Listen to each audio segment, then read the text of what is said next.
How to extend ringtone time on Android. Hello everybody, welcome back to our channel. In today's video we are going to learn how we can extend the ringtone time on our Android phone. So let's just get started with the video and find out how to do that.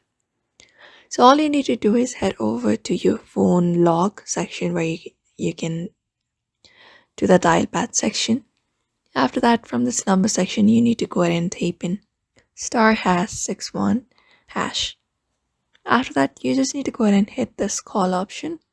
And when you do that, a menu will appear with specific numbers and seconds appearing.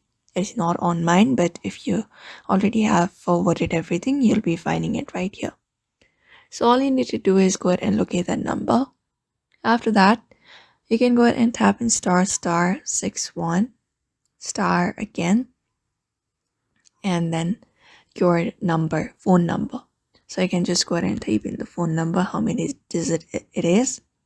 After that, you need to go ahead and star again, and this time you need to enter the seconds, which is something that will pass before the call is sent to some people.